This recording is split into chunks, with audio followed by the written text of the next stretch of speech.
Hello everyone, and welcome back to Daily Dollars. I hope you guys are doing well. Today, we're diving into one of the most important and controversial topics in American policy, the Social Security. It's not just a line item in the federal budget, it's a lifeline for nearly 67 million Americans.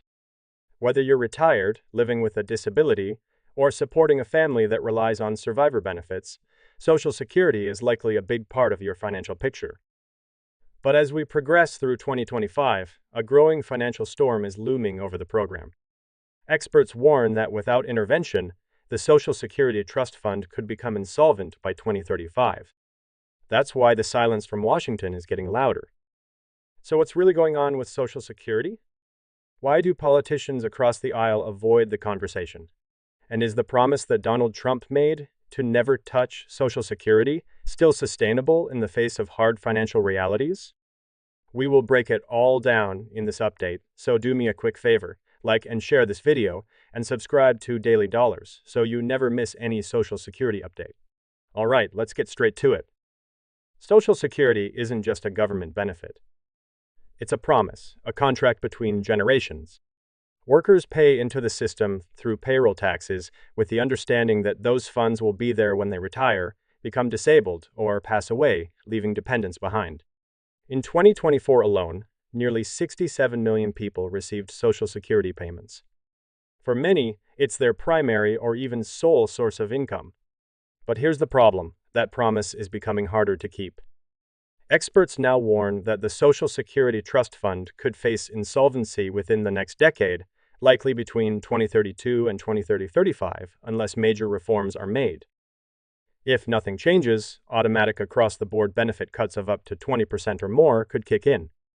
That's not a distant problem. That's a real looming crisis. And yet, in Washington, serious reform remains almost taboo. Politicians fear the political consequences. Both Democrats and Republicans know that even talking about changing Social Security can cause a major backlash from voters. After all, millions of Americans have been paying into the system for decades. They expect to receive what they were promised. During his initial campaign and presidency, Donald Trump made a clear pledge: Social Security would remain untouched. No cuts, no changes, and no compromise. He doubled down on that promise even after taking office, assuring the public that benefits would be preserved.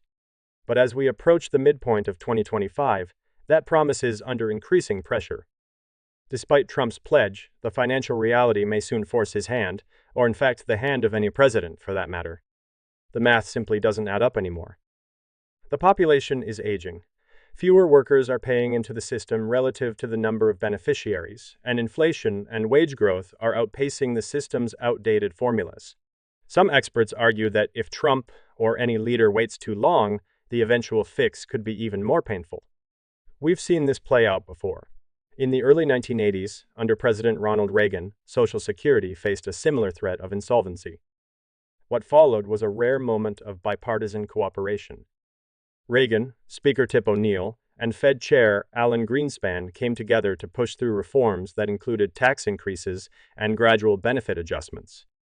Those changes gave the system decades of stability.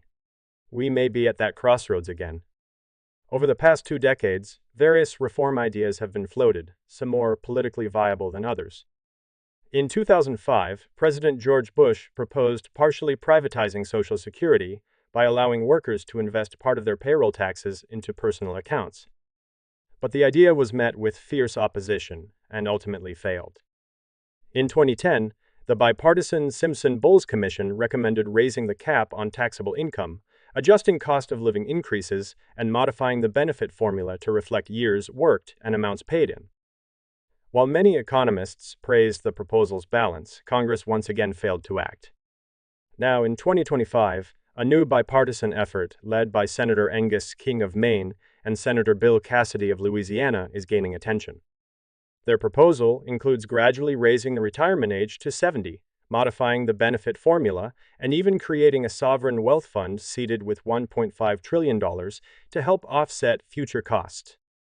These proposals are serious, data-driven, and backed by many financial experts. Yet they still face an uphill battle. Why? Because the political cost of reform remains high, and the temptation to kick the can down the road is strong. As of now, Social Security is not the top priority in Congress. Much of the 2025 legislative agenda is focused on the potential extension of the 2017 Trump-era tax cuts. That doesn't leave much room for large-scale entitlement reform, unless, of course, something forces lawmakers to act.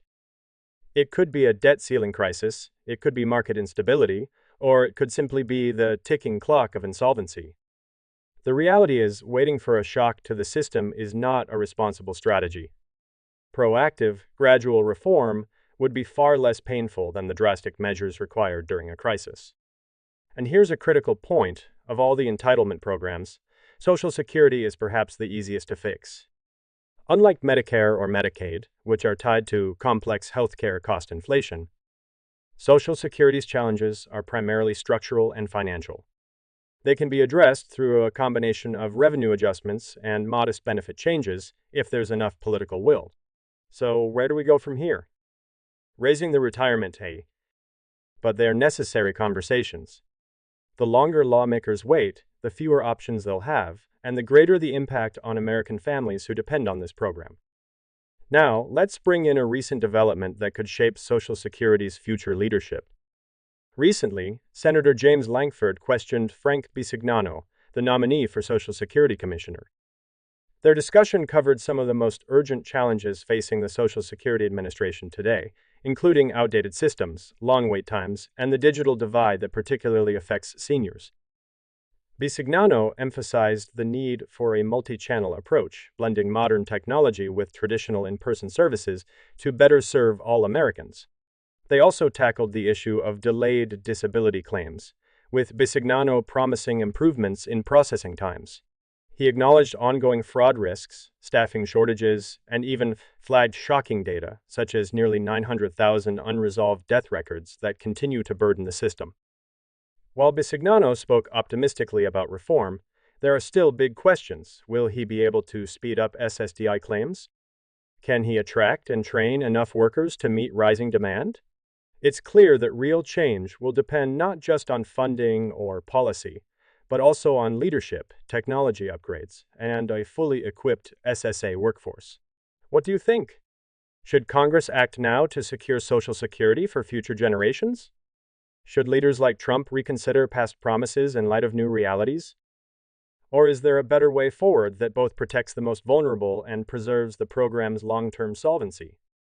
Let us know your thoughts in the comments below. That's it for today. If you found this breakdown helpful, please give us a thumbs up and share it with others. Don't forget to subscribe and turn the notification on for more updates on Social Security and personal finance. Thanks for watching Daily Dollars. I will see you in the next video.